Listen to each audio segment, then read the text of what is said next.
Hello बच्चों, कैसे हो तुम लोग? क्या हाल चाल? A very good morning to all of you. In this lecture हम लोग आज पढ़ेंगे केटीजी का कौन सा लेक्चर है मुझे नहीं मालूम। आज हम लोग पढ़ेंगे Maxwell distribution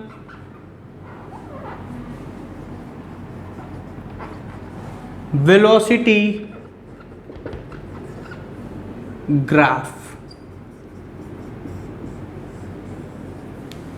Maxwell distribution velocity graph, ठीक है ना। जैसा कि केटीजी की पहले ही चैप्टर में पहले ही दिन लेक्चर स्टार्टिंग में बताया गया था कि कोई गैस सिंपल है तो उसके एक मॉलिक्यूल का एग्जैक्ट स्पीड नहीं बता सकते, एग्जैक्ट स्पीड नहीं बता सकते। तो एक एग्जैक्ट स्पीड भी नहीं बता सकते। तो जो मैक्सवेल थे तो उन्होंने और कुछ नहीं कहा था, वो मैक्सवेल ने ये बोला था कि किसी गैस सैंपल के किसी एक मॉलिक्यूल का या एक मॉलिक्यूल का स्पीड, एग्जैक्ट स्पीड तो हम भी नहीं बता पाएंगे, लेकिन उस मॉलिक्यूल का स्पीड का रेंज क्या होगा, वो मैं बता सकता हूं। मतलब क्या बताना चाहते थे? हेल्प टू फाइंड द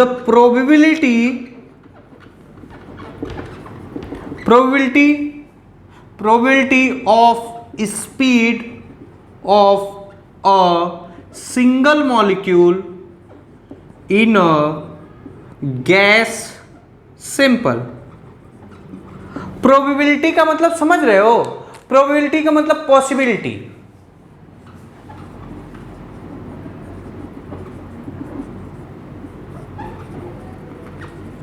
ना, रेंज नहीं होता। तुम लोग मैथमेटिक्स में पढ़े होगे क्लास 10th में, जैसे कोई सिक्के को उछालोगे तो क्या आएगा वो तो नहीं बता सकते, एग्जैक्टली में क्या आएगा ये तो नहीं बता सकते, लेकिन हम लोग उसका पॉसिबिलिटी बता सकते, या तो हेड आएगा या तो टेल आएगा। तो मैक्सवेल डिस्ट्रीब्यूशन कर्व से मैक्सवेल की दो फॉर्म है, एक मैथमेटिकल फॉर्म है जो अपने सिलेबस में नहीं है, एक मैथमेटिकल फॉर्म है और एक ग्राफ ना, मैथमेटिकल फॉर्म है और ग्राफिकल फॉर्म है। इन दोनों के हेल्प से हम लोग ये समझने की कोशिश करेंगे कि मैक्सवेल ने किसी एक मॉलिक्यूल का जो वेलोसिटी का रेंज है वो कैसे पता किए। और एक और बात, ये साइंस के फील्ड में बहुत गजब की बात थी। मतलब साइंस में हमेशा एग्जैक्ट का बात होता था, कोई भी चीज सर्टेन चीजों की बात होती थी, प्रोबेबिलिटी का कंसेप्ट अभी तक नहीं आया था। तो मैक्सवेल ने जो प्रोबेबिलिटी का कंसेप्ट लगाया, पॉसिबिलिटी का कंसेप्ट लाए साइंस के फील्ड में, ये अपने आप में बहुत बड़ी बात हो गई। और इसी जब ये प्रोबेबिलिटी का कंसेप्ट एक्चुअली क्या हुआ कि इन्होंने जो प्रोबेबिलिटी का कंसेप्ट लगा के जो डिराइव किया फॉर्मूला और जो एक्सपेरिमेंटल डेटा को मैच करवाया गया तो 99% डेटा मैच कर रहा था। तो इसलिए उस दिन से साइंस के फील्ड में प्रोबेबिलिटी का चलन चल गया और फिर तब जाके वहीं क्वांटम फिजिक्स बना, क्योंकि क्वांटम फिजिक्स में सारा कुछ भी प्रोबेबिलिटी पे बात होता है। रियल में कोई नहीं देख सकता कि इलेक्ट्रॉन की स्पीड क्या होगी, नहीं होगी, किसमें पाया जाता है, क्या पाया जाता है। साला अभी तक कोई किसी को इलेक्ट्रॉन ही नहीं देखा है। तो सारी कहानी जो हम लोग मॉडर्न फिजिक्स में पढ़ते हैं, बोर्स पॉस्टुलेट या आइंस्टाइन की थ्योरी थी, वो सब प्रोबेबिलिटी के बेस पे है। तो मैक्सवेल का बहुत बड़ा साइंस के फील्ड में योगदान था। इन्होंने साइंस को दूसरे तरीके से सोचना सिखाया। अभी तक न्यूटन मैकेनिक्स में किसी का स्पीड है, किसी का काइनेटिक एनर्जी कितना होगा, कितना वर्क डन होगा, कितनी वेलोसिटी होगा, कितना फोर्स लगेगा, कितना एक्सेलरेशन होगा, सब कुछ एग्जैक्ट बात होता था, सर्टेन बात होती थी। लेकिन मैक्सवेल ने साइंस में पहली बार प्रोबेबिलिटी के कंसेप्ट को लाया, और लाने के बाद जो कुछ उन्होंने बताया वो पूरा का पूरा एक्सपेरिमेंटल से मैच हो रहा था। तो ये बहुत बड़ी डिस्कवरी थी। तो इसका जो मैथमेटिकल फॉर्म है वो अपने सिलेबस में नहीं है, और ये जो ग्राफिकल फॉर्म है आवर सिलेबस और बुक, मतलब स्टैंडर्ड बुक में दिया रहेगा, नॉर्मली बुक में देखोगे तो नहीं दिया रहेगा, हाँ एनसीईआरटी में दिया है ना। तो इसका मैथमेटिकल फॉर्म मैं लिख दे रहा हूं, वो फॉर्म लिख दे रहा हूं, लेकिन वो याद करने की जरूरत नहीं है।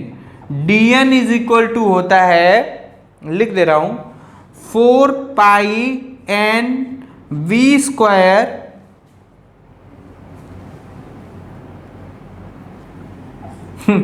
m अपॉन 2 पाई। देख रहे हो मुझे भी याद नहीं है, और मुझे नहीं याद है तो इसका मतलब तुम्हें भी याद करने की जरूरत नहीं है।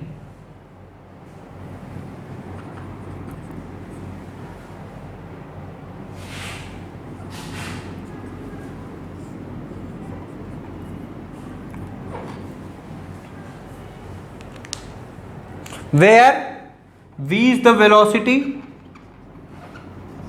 m is the mass, k is the Boltzmann constant, T is the temperature, वो भी absolute temperature, और n is the number of molecule, और क्या v is the velocity, speed। ठीक है ना, ये अपने को नहीं पढ़ना है। मतलब ये फॉर्मूला कैसे आया, ये डेरिवेशन कैसे आया, ये नहीं पढ़ना है। हाँ एक और बात, इसी फॉर्मूले से, इसी एक्सप्रेशन को यूज करके हम लोग चाहें तो एवरेज स्पीड निकाल सकते, आरएमएस स्पीड निकाल सकते, मोस्ट प्रोबेबल स्पीड निकाल सकते हैं। Using this expression we can find average speed, RMS speed, most probable speed, we can derive ना, we can derive, but derivation not in our syllabus, हमारे syllabus में derivation नहीं है। ठीक है ना, हालांकि लिख लो। अब साला एक और बात जो चीज बोला जाता है कि तुम्हारे सिलेबस में है तो वो लिखा गया है तो इसका मतलब उसको लिखना है। ऐसे पागलों में तीन टीचर नहीं पढ़ाते हैं। जैसे मैं ये लिख के बता दिया ना कि ये अपने सिलेबस में नहीं है, तो इसका प्रूफ कैसे होगा, ये कैसे आएगा, ये सब नहीं है।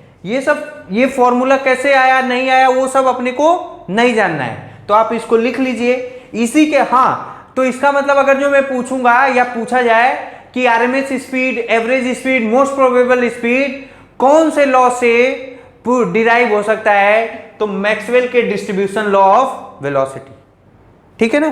तो अपने को मेनली क्या देखना है, अपने को मेनली ग्राफ देखना है। क्या देखना है, ग्राफ।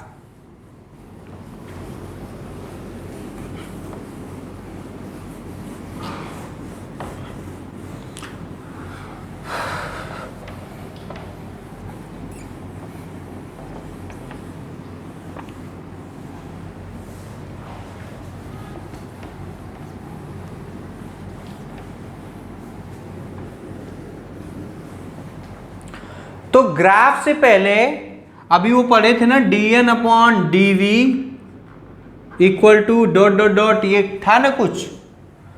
तो हम लोग ये समझते हैं dn अपॉन dv क्या होता है।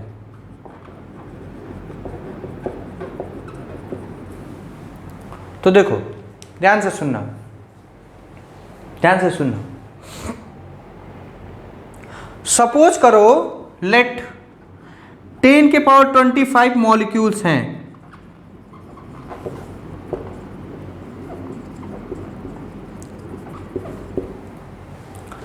10 के पावर 25 मॉलिक्यूल है, 10 टू द पावर 25 मॉलिक्यूल है, मतलब बहुत ज़्यादा है। उसमें अगर जो 10 मॉलिक्यूल या 12 मॉलिक्यूल की जो स्पीड है, बोरे मॉलिक्यूल की जो स्पीड है, उसका रेंज जो है वो क्या है, 2000 से लेके 2000 मीटर पर सेकेंड से 200 मीटर पर सेकेंड से लेके 200.000000003 मीटर पर सेकेंड है।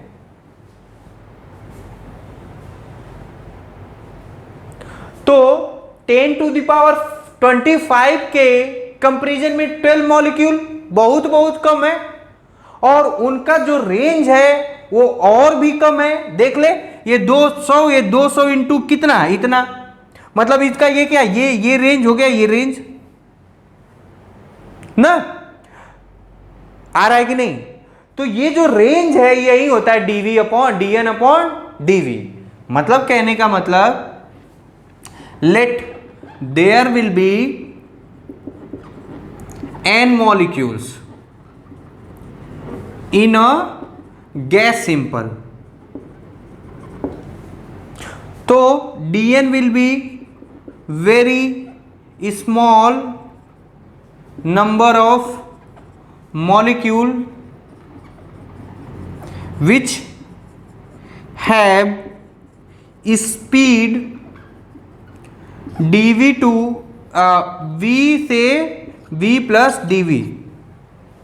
तो रेंज कितना हो जाएगा, रेंज हो जाएगा आपका V plus dV minus dV, sorry minus V, range कितना हो जाएगा dV।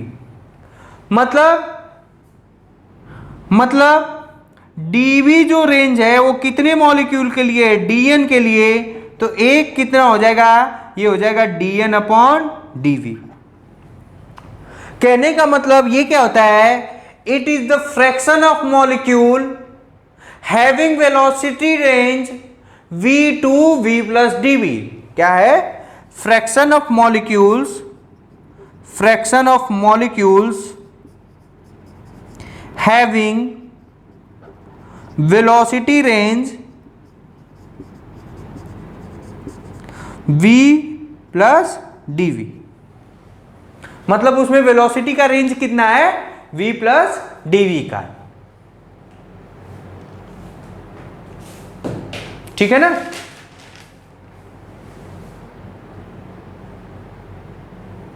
समझ में आया। 10 के पावर 25 मॉलिक्यूल है, उसके बीच में ये 12 मॉलिक्यूल, कई हजार करोड़ मॉलिक्यूल है, उसमें 10 मॉलिक्यूल की स्पीड अगर जो इतना है तो ये क्या है, ये बहुत बहुत कम है। और इसका मॉलिक्यूल का रेंज कितना है, v प्लस dv से, तो वही काम है। Let there will be n number of molecule, तो dn क्या हो जाएगा, वेरी स्मॉल। इसको क्या बोलेंगे, फ्रैक्शनल नंबर ऑफ मॉलिक्यूल। तो dn अपॉन dv क्या होता है, fractional number of molecule, fractional of molecules having velocity range from v plus dv। ठीक है, मिटा दूं, ओके।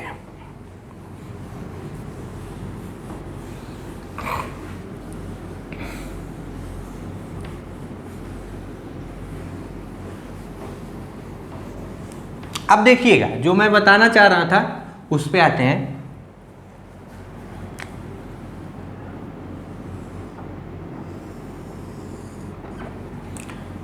ये ग्राफ किसके किसके बीच में है, dN अपॉन dV, मतलब फ्रैक्शन ऑफ, अच्छे से लिख दूं, fraction of molecules having speed v plus dV ना, v प्लस dV। और इस एक्सिस पे क्या है, v वेलोसिटी।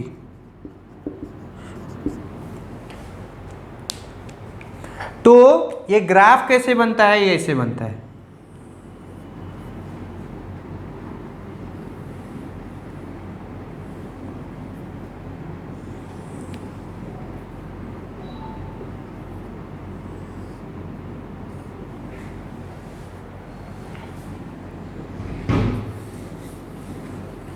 ग्राफ को थोड़ा अच्छे से बनाएंगे।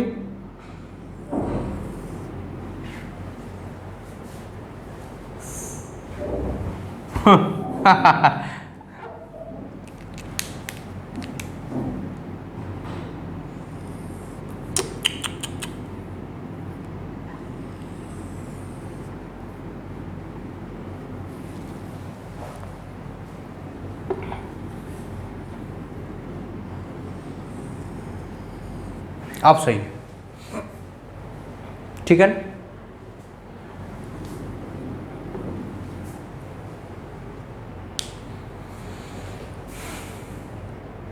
ना। अब इस ग्राफ से कंक्लूजन निकालते हैं, वो आप देखिएगा ना। ग्राफ से क्या क्या कंक्लूजन निकलेगा वो आप देखिएगा कि क्या क्या मैं बताना चाह रहा हूं।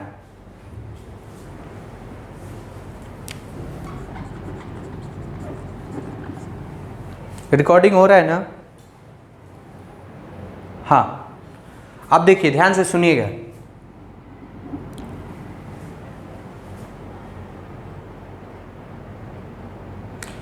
ये ग्राफ का, ये देखिए, ये एरिया और ये एरिया,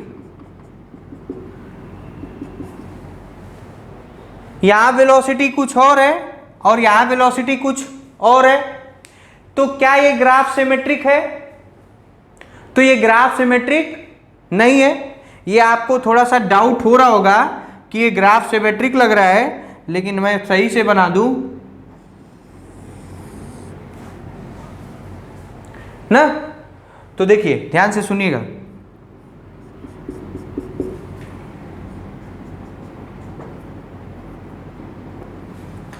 ये ग्राफ सिमेट्रिक है? बिल्कुल भी नहीं। क्यों नहीं है? क्योंकि देखिए, सेम हाइट पे ज्यादा स्पीड के भी मॉलिक्यूल है और ज्यादा स्पीड के भी मॉलिक्यूल है और कम स्पीड के भी मॉलिक्यूल है। सेम हाइट पे अगर जो इसको ऐसे कर दूं तो सेम हाइट पे ज्यादा स्पीड के भी मॉलिक्यूल है और कम स्पीड के भी मॉलिक्यूल है। तो ये ग्राफ सिमेट्रिक नहीं है। तो पहला कंक्लूजन तो यही लिख लीजिए, लिखिए, this graph is asymmetric. This graph is asymmetric. मतलब ब्रैकेट में लिख लो not symmetric, because minimum value is zero and maximum velocity is very large at the same height.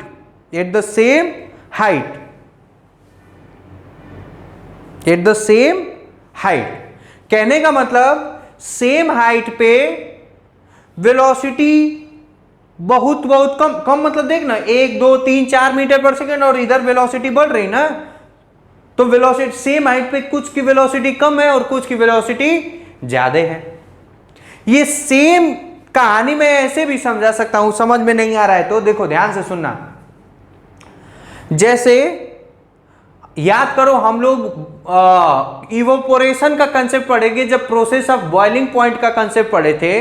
तो मैं क्या बताया था, लिक्विड के कुछ ऐसे भी मॉलिक्यूल होते थे जो 35 डिग्री टेम्परेचर पे ही इवोपरेट हो जाते थे, मतलब अपने लिक्विड के सरफेस को छोड़ देते थे, कुछ 40 पे कुछ 50 पे। तो ये यही कारण था क्योंकि एक सेम टेम्परेचर पे गैस के मॉलिक्यूल का स्पीड अलग अलग होता है और ऐसा हो सकता है कि किसी मॉलिक्यूल का स्पीड इतना सफिशिएंट होगा कि वो उसी टेम्परेचर पे गैस जो लिक्विड का सरफेस है वो छोड़ दे। तो उसी प्रोसेस को क्या बोलते हैं, इवोपरेशन। मतलब ये इसका कंक्लूजन ये निकला, graph is not symmetric.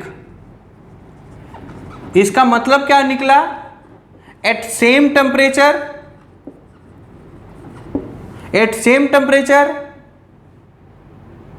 many molecules have very high speed and have very low speed also. तो जिनका हाई स्पीड होगा, वेरी हाई स्पीड होगा, वो क्या करेंगे, इवोपोरेट हो जाएंगे फ्रॉम सरफेस। तो इवोपोरेशन का कंसेप्ट इसी तरह लगाएंगे।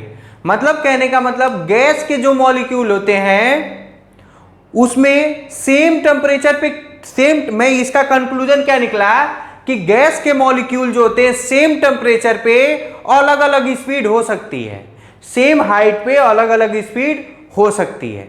और ये वेरी बहुत नंबर ऑफ मॉलिक्यूल्स है ना, तो ये वेरी करता रहता है। ठीक है, अच्छा ये हो गया। दूसरा कंक्लूजन क्या निकलता है ये देखिएगा। दूसरा कंक्लूजन ये देखिए, जैसे मान लो ये है,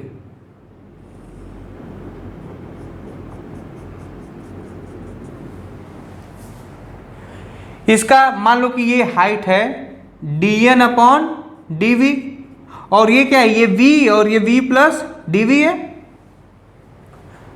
जैसे इसका बड़ा वर्जन मैं बना दे रहा हूं, इसका बड़ा वर्जन मान लो ये है, ये dn/dv है, ये dn/ मान लिया dv है, और ये कितना, ये v है, ये v प्लस dv है, तो इसका ये कितना हो गया dv। कोई दिक्कत, इसका कितना हो जाएगा ये dv। तो एरिया कितना होगा, area of strip length into breadth, मतलब dn/dv इंटू dv, dv से dv कैंसल, मतलब एरिया इज इक्वल टू हो जाएगा dn। और ऐसे छोटे छोटे छोटे छोटे छोटे एरिया निकाल के सबका एरिया जोड़ देंगे, सबका एरिया, सबका अगर जो बेटा मैं जोड़ दूंगा, तो जब सबका एरिया जोड़ दूंगा मतलब क्या कर दूंगा, इंटीग्रेट कर दूंगा। क्या कर दूंगा, इंटीग्रेट कर दूंगा। तो एरिया अगर जो मान लो मैं इंटीग्रेट कर दिया, तो dn का इंटीग्रेशन क्या हो जाएगा, n equal to number of molecules. कहने का मतलब dn/dv और वेलोसिटी का ग्राफ का जो एरिया होता है, या मैक्सवेल डिस्ट्रीब्यूशन वेलोसिटी ग्राफ का जो एरिया होता है, वो नंबर ऑफ मॉलिक्यूल दिखाता है। क्या दिखाता है, number of molecule. Second conclusion आप लोग लिख लीजिए, तब लिखिए second conclusion, area between the curve and the velocity axis gives the number of molecule, gives the number of molecule। ये लिख लीजिए। उसके बाद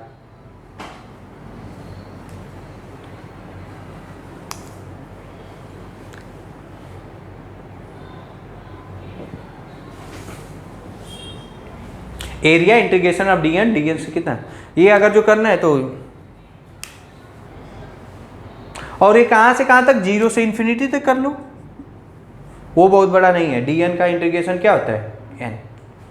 कोई दिक्कत, कोई परेशानी। अच्छा, तो अपन लोग कंक्लूजन क्या निकाले, पहला कंक्लूजन ये निकाले कि ये ग्राफ एसिमेट्रिक है। याद रखेंगे, पूरा याद का उस क्वेश्चन आता है, ग्राफ क्या है, एसिमेट्रिक है। Asymmetric in the sense same height पे कुछ फ्रैक्शन ऑफ मॉलिक्यूल बहुत ज्यादा स्पीड है और कुछ फ्रैक्शन ऑफ मॉलिक्यूल का बहुत कम स्पीड है। एरिया क्या देता है, नंबर ऑफ मॉलिक्यूल। अच्छा, तीसरा देखिएगा,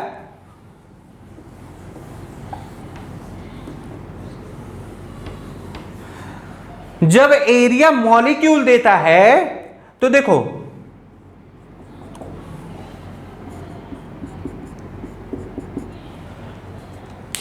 इस ग्राफ के ये एरिया बहुत छोटा है और ये एरिया क्या है, छोटा है। मतलब इस ग्राफ का या ये गैस सैंपल में एरिया मतलब छोटा। जब एरिया छोटा तो less number of molecule, area less होगा तो क्या होगा, लेस नंबर ऑफ मॉलिक्यूल। कहने का मतलब किसी एक गैस सैंपल में सबसे कम वेलोसिटी वाले मॉलिक्यूल का भी नंबर सेम कम होता है और सबसे ज्यादा वेलोसिटी वाले नंबर ऑफ मॉलिक्यूल भी क्या होते हैं, कम ही होते हैं। जो मैक्सिमम वेलोसिटी वाले मॉलिक्यूल होते हैं वो एवरेज वेलोसिटी होते हैं। कितना होता है, एवरेज। फिर से ये एरिया छोटा है और ये भी एरिया क्या है, छोटा ना। तो किसी एक गैस सैंपल में कम वेलोसिटी वाले मॉलिक्यूल भी कम होंगे और ज्यादा वेलोसिटी के मॉलिक्यूल भी क्या होंगे, कम होंगे। जो मैक्सिमम मॉलिक्यूल होंगे उनकी वेलोसिटी कुछ ना कुछ एवरेज होगी। ये मैं बताना चाहता हूं, नहीं समझ में आ रहा है।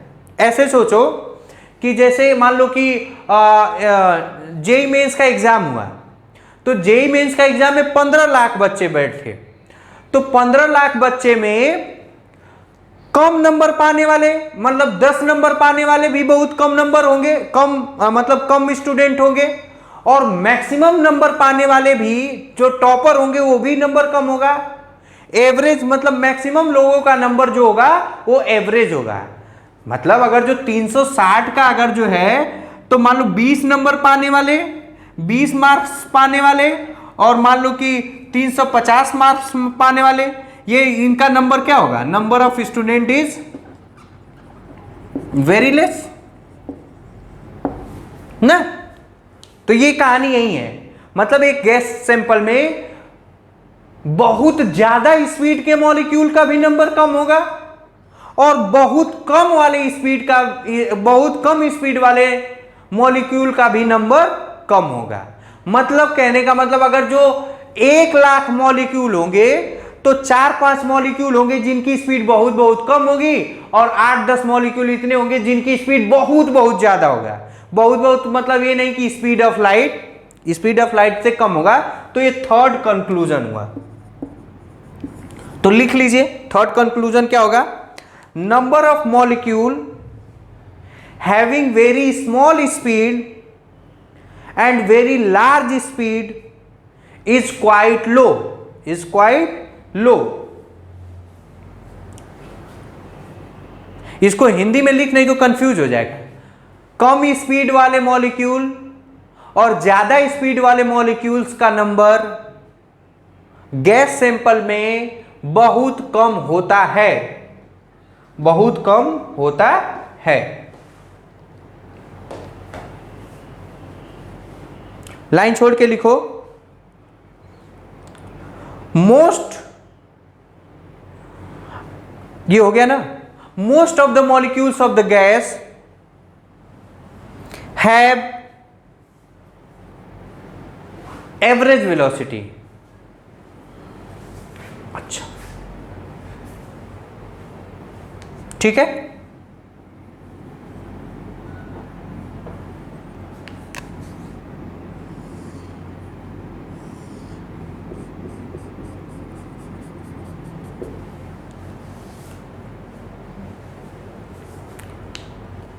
इसमें इस ग्राफ का एरिया सबसे ज्यादा होगा। इस ग्राफ का एरिया क्यों ज्यादा होगा, क्योंकि ये हाइट बहुत ज्यादा है। तो इसका मतलब ये ग्राफ का जो नंबर ऑफ मॉलिक्यूल होंगे वो ज्यादा होगा, तो इसके करस्पॉन्डिंग जो स्पीड होगा वो मोस्ट प्रोबेबल स्पीड होगा।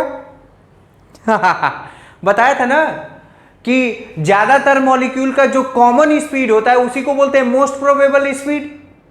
तो इसका मतलब इस ग्राफ से most probable speed find out किया जा सकता है। मतलब मैक्सिमम नंबर ऑफ मॉलिक्यूल का जो स्पीड इसके और इसके बीच में रेंज में होगा वो मोस्ट प्रोबेबल स्पीड होगा। मतलब लिख लो, इस ग्राफ का नाम दे रहा हूं ना, ग्राफ नहीं, इसका नाम दे दिया एरिया कुछ भी मान लो, एरिया मान लो कुछ भी मान लो, A0 मान लो। The graph which have area A0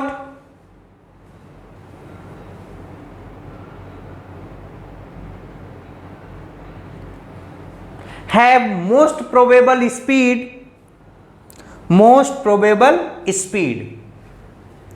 कहने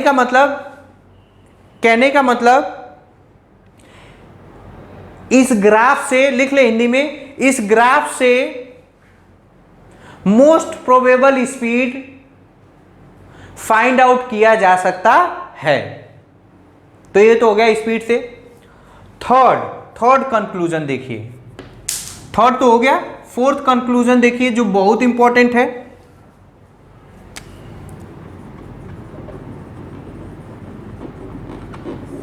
फोर्थ कंक्लूजन क्या है कि अगर जो इस ग्राफ का हाइट बढ़ाते हैं तो इसका मतलब टेम्परेचर बढ़ाते हैं। लिख लीजिए, लिखो, if we increase the temperature of the gas sample then height of the graph is increased. Height of the graph is increased. Height of the graph is increased. Most important, very very important. If we increase the height of the graph, then temperature of the graph, temperature of the gas sample is increased. कहने का मतलब अगर जो मैं ये दिखा दूं, ध्यान से सुनना, मान लो ये है, अगर जो ये ग्राफ मान लो ये एक ऐसे बना है और ये मान लो कि एक ऐसे बना है,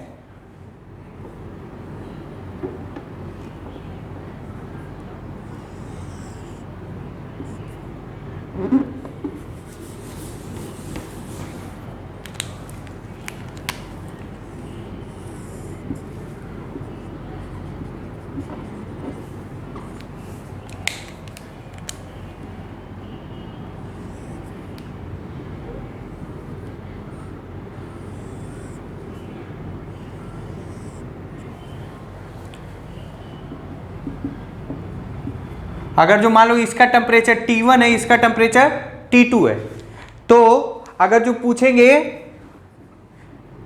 T1 is greater than T2, B option T2 is greater than T1, C option T1 equal to T2 और डी ऑप्शन अगर जो नॉट होगा तो कौन सा सही होगा? जिस ग्राफ का, और मान लो ये ग्राफ फर्स्ट है, ये ग्राफ सेकंड है, तो क्या ज्यादा होगा? जिस ग्राफ का हाइट ज्यादा होगा वो उसका टेम्परेचर ज्यादा होगा, तो T1 is greater than T2, T1 is greater than T2। अच्छा, ठीक है। अच्छा, जब T1 is greater than T2 तो मान लो कि ये गैस फर्स्ट है ना, ये मान लो कि ये गैस फर्स्ट है और ये गैस सेकंड है ना, तो वेलोसिटी किसका ज्यादा होगा? तो velocity of gas first is greater than velocity of gas second. क्यों? क्योंकि RMS speed is directly proportional to, या speed is directly proportional to root T ना। मैं बस ये बताना चाहता हूं कि ग्राफ दे देगा, टेम्परेचर पूछ देगा, ग्राफ दे देगा, वेलोसिटी पूछ देगा, ठीक है ना। जैसे एक क्वेश्चन करवाता हूं, ये क्वेश्चन मान लीजिए ऐसे है, ऐसे क्वेश्चन, ये मान लो ये सेकेंड ग्राफ है, ये फर्स्ट ग्राफ है ना, और same temperature, T temperature. If temperature of gas sample is same, then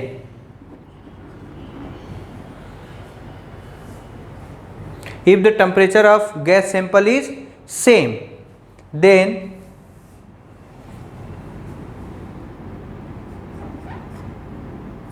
then which of the following graph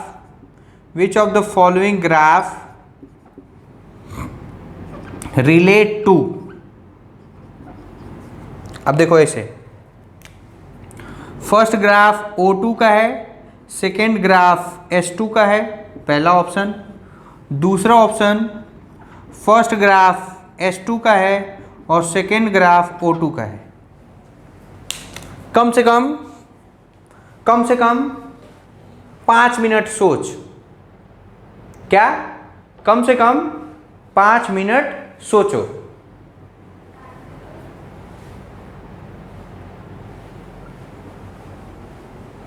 सोच लिया? अब मैं बताऊं? सोचो, मैं बताऊं? देखो,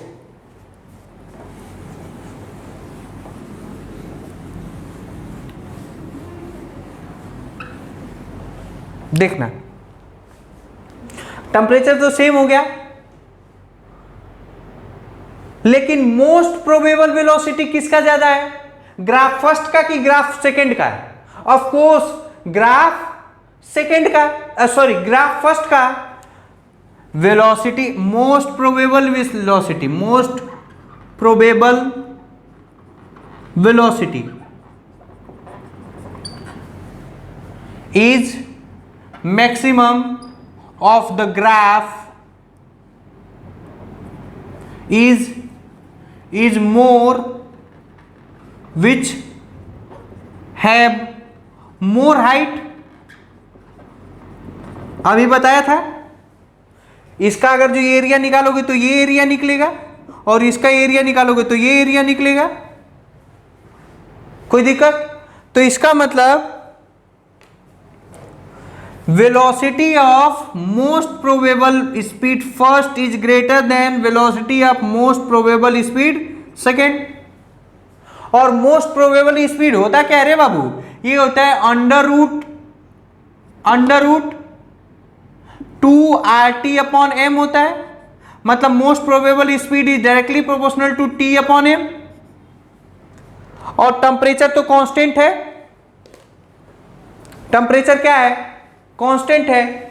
टेम्परेचर क्या हो गया? टेम्परेचर तो कांस्टेंट है, तो इसका मतलब most probable speed is inversely proportional to √m। तो इसका मतलब जिसका मोस्ट प्रोबेबल स्पीड ज्यादा उसका मास कम, तो इसका मतलब molecular mass of 2 is greater than, graph 2 is greater than molecular mass of first. क्यों? क्योंकि most probable speed is inversely proportional to √m। फिर से, पहले वाले का मोस्ट प्रोबेबल स्पीड ज्यादा है और दूसरे वाले का मोस्ट प्रोबेबल स्पीड कम है। तो मैं बताया ना, ज्यादा भारी होगा तो धीमे धीमे चलेगा, तो इसका मतलब इसका मास ज्यादा होगा और इसका मास कम होगा। इसका मास ज्यादा होगा, इसका मास कम होगा। इसलिए जिसका मास ज्यादा होगा वो ऑक्सीजन का होगा और जिसका मास कम होगा वो हाइड्रोजन का होगा। इसका मतलब ग्राफ जो सेकेंड है वो ऑक्सीजन का है, ग्राफ सेकेंड जो है वो ऑक्सीजन का है, फर्स्ट ग्राफ किसका है? हाइड्रोजन का है। इस लेक्चर को कम से कम 4 बार, मतलब 2-3 बार आप लोग रिवर्स कर करके देखिएगा। और बहुत इनफ पढ़ा दिया, इतना मतलब कहीं किसी बुक में भी नहीं दिया रहता है, लेकिन हाँ एग्जाम में क्वेश्चन आते हैं तो आते हैं। तो इसी साल क्वेश्चन आया था 2020 में, जनवरी में आया था इसी पे, तो आप इसको ध्यान में रखिएगा।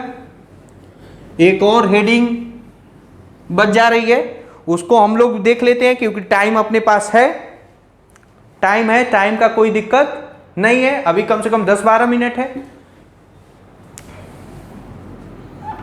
मीन फ्री पाथ,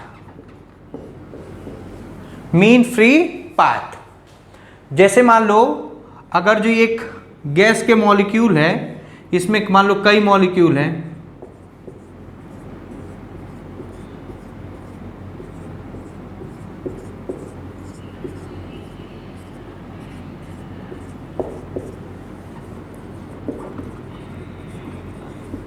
गैस का सैंपल है,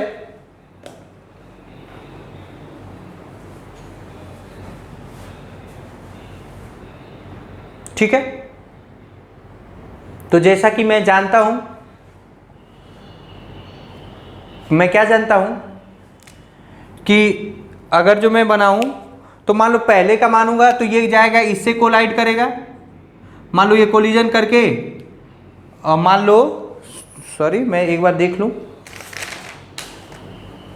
मान लो ये ऐसे कोलिजन किया, फिर ये मान लो इसका पाथ डेविएट हो गया, इससे जाएगा, फिर मान लो ऐसे चला गया, फिर मान लो ऐसे चला गया, फिर मान लो ऐसे चला गया, फिर मान लो ऐसे चला गया, फिर मान लो ऐसे चला गया। इस मॉलिक्यूल का मैं बता रहा हूं ये, ठीक है। मान लो यहां से यहां पाथ जाने में λ1, λ2, λ3, λ4, λ5, λ6, तो इन्हीं पाथ का जो सम होता है, जो इन्हीं पाथ का जो सम होता है उसको बोलते हैं मीन फ्री पाथ। क्या होता है? Lambda M is equal to λ1 plus λ2 plus λ3 plus λ4 upon number of collision. इसी को क्या बोलते हैं? Mean free path. Mean free path, ठीक है। मतलब वो कितना कोलिजन किया, वो उसमें कितना पाथ ट्रेवल किया, लिख लो। मीन फ्री पाथ क्या होता है, लिखो। It is the average distance of all free path, all free path. अच्छा, फ्री पाथ क्या होता है? मीन फ्री पाथ क्या होता है? फ्री पाथ का मतलब होता है कि वो कितना फ्री चला। तो ये और ये, इसके और इसके बीच में जो λ1 है, ये क्या है? Free path. मतलब it is the distance cover, तुम लोग पढ़े होगे करंट इलेक्ट्रिसिटी में, क्या फ्री पाथ क्या होता है? It is the distance cover between two consecutive collision. लिख लो फ्री पाथ का क्या, लिख लो। It is the distance cover by a molecule between two successive collision, between two successive collision. मतलब दो सक्सेसिव कोलिजन करने में जो पाथ होता है, क्या होता है? Path between two successive collision. मतलब कहने का मतलब देखो, ये वाला यहां चला गया, एक बार कोलाइड हुआ, एक बार कोलाइड, फिर यहां से ये आया, तो ये जो जैसे एग्जांपल में वही λ1, λ2, λ3 dot dot dot are the free path ना, फ्री पाथ। मतलब कहने का मतलब हिंदी में लिख ले, दो कोलिजन के बीच में जो पाथ डिस्टेंस जो कोई भी मॉलिक्यूल ट्रेवल करता है उसको बोलते हैं फ्री पाथ। और वही दो कोलिजन के बीच में जो टाइम लगता है उसको बोलते हैं relaxation time. Free, mean free time, या इसी को क्या बोलते हैं? रिलैक्सेशन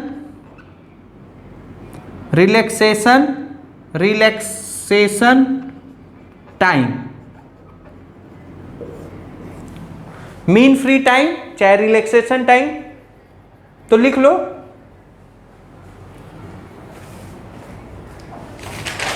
लिख लो average time interval between two successive collision. Average time interval between two successive collision. Average time interval between two successive collision ना। अब जो मैं एक्सप्रेशन लिखवा रहा हूं वो बहुत इंपॉर्टेंट है, वहां से क्वेश्चन आते हैं, यहां से थोड़े आते हैं। ये लिख लीजिए, क्वेश्चन कहां से आते हैं वो दिखा रहा हूं।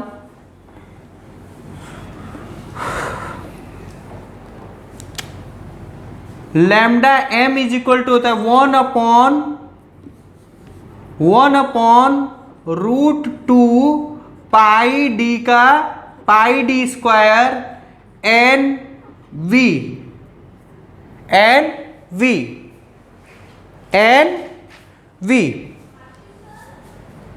where d is the diameter of molecules and v is the number density. अब ये क्या होता है वो बताता हूं।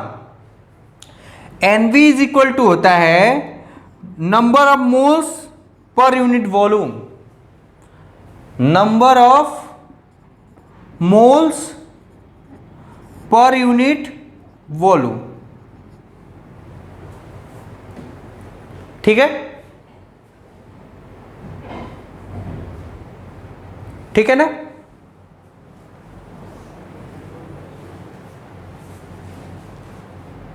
कोई दिक्कत?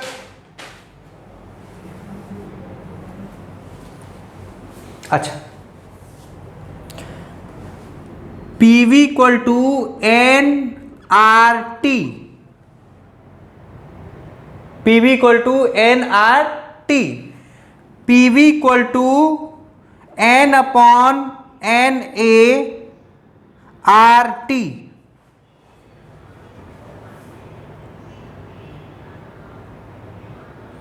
मतलब R अपॉन N क्या होता है? KT। तो PV equal to NKT, then P upon KT is equal to N upon V।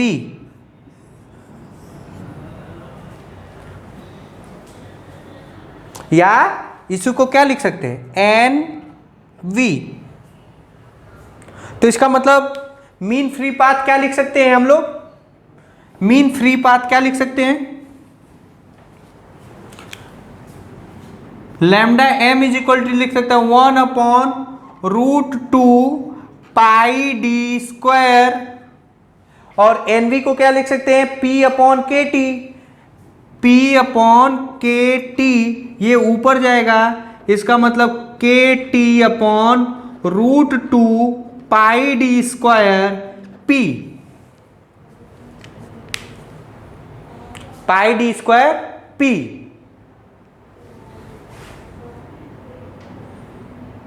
कहने का मतलब जो मैं बात जो मोस्ट इंपॉर्टेंट क्या बताना चाहता हूं वो सुनिए।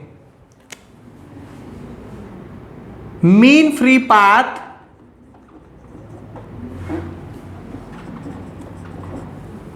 देखो, √2 कांस्टेंट है, पाई कांस्टेंट है, K कांस्टेंट है, इसका मतलब depend root mean path directly proportional to T upon D square P। मतलब lambda m directly proportional to temperature, inversely proportional to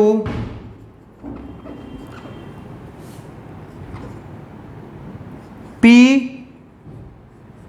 and D, where P क्या है? प्रेशर है ना। कहने का मतलब मीन फ्री पाथ टेम्परेचर बढ़ाएंगे तो बढ़ेगा, प्रेशर घटाएंगे तो घटेगा, सॉरी बढ़ेगा, क्योंकि क्या है? इनवर्सली है। कोई दिक्कत? अच्छा, इसमें एक और टर्म आता है, ये याद रखेंगे, यही याद कर लो, रिलैक्सेशन टाइम।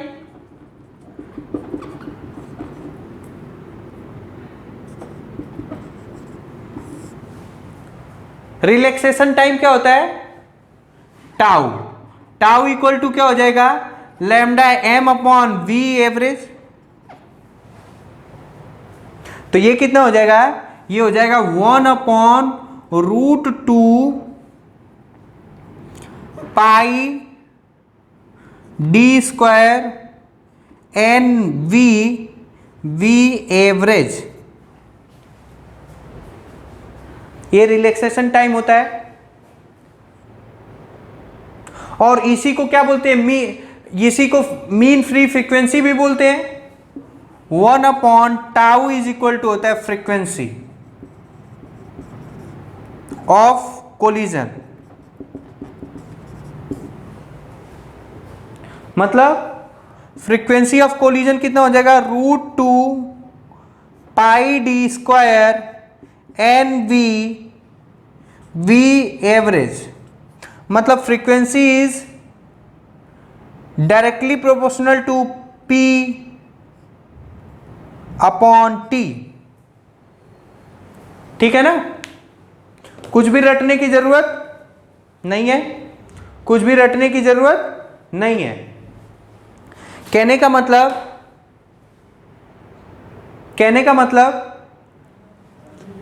कि मैं ये बताना चाह रहा हूं कि जो मीन फ्री पाथ होता है वो डायरेक्टली प्रोपोर्शनल होता है T और P के, और जो टाउ होता है वो डायरेक्टली प्रोपोर्शनल होता है 1 अपॉन VAVJ। और एवरेज वेलोसिटी क्या होता है, ये होता है 1 upon root 8 by pi RT upon M। मतलब टाउ क्या होता है, ये under root M upon T, M upon T।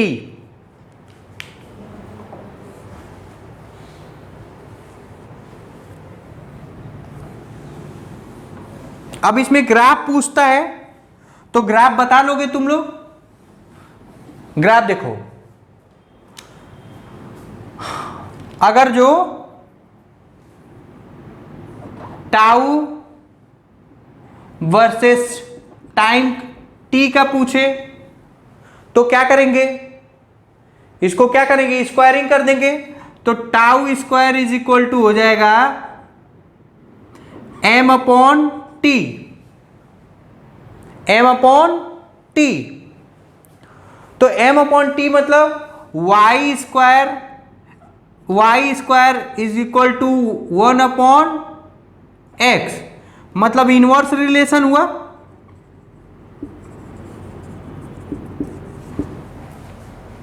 तो ग्राफ कैसा बनेगा, ग्राफ का नेचर कैसा होगा, रेक्टेंगुलर हाइपरबोला। पता नहीं तुम लोग को मालूम है कि नहीं, लेकिन आज नहीं मालूम है तो लिख लो। If there is a inverse relation between two physical quantity, if there is a inverse relation between two physical quantity, then graph is rectangular hyperbola। तो ग्राफ कैसा बन जाएगा, ऐसा बन जाएगा। ये क्या है, ये है टाउ और ये क्या है टी, पहला ग्राफ। दूसरा देखो, अगर जो टी और रूट टी में ग्राफ पूछेगा तो टी में अगर जो मान लो यही पूछ दे,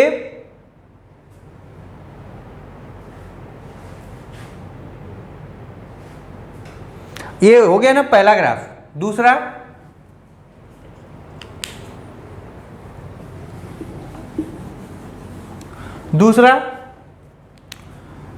टाउ इक्वल टू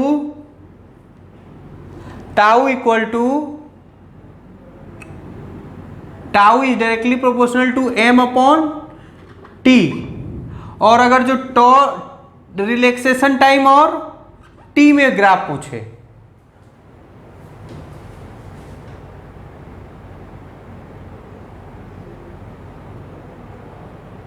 कोई दिक्कत, 1 अपॉन टी में पूछे तो देखो ये 1 अपॉन टी क्या हो गया x, तो ये क्या हो जाएगा, ये हो जाएगा Y square is equal to x.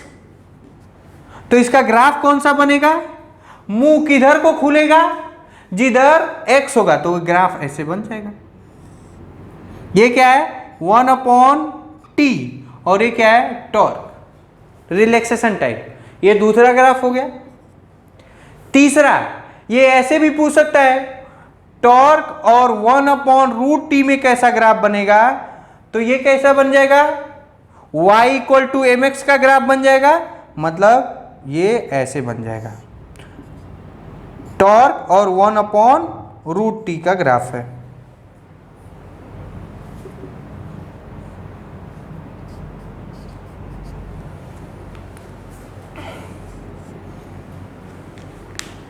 फिर से इसका टी स्क्वायर अपॉन टी, तो अगर जो इसमें करूंगा तो इनवर्स रिलेशन, 1 अपॉन टी में करूंगा तो वाई स्क्वायर एक्स बनेगा, मतलब ये ग्राफ। और अगर जो ये बनाएंगे तो ये ग्राफ। तो I think it is sufficient in this lecture. In next lecture we will continue with the same topic, कुछ अलग करेंगे। ये केटीजी का पहला फेज खत्म हो जाता है, दूसरा फेज में देखते हैं हम लोग क्या करते हैं, गैस लॉ पढ़ लेंगे। तब तक के लिए पढ़ाई करते रहिए। Bye bye, thank you very much.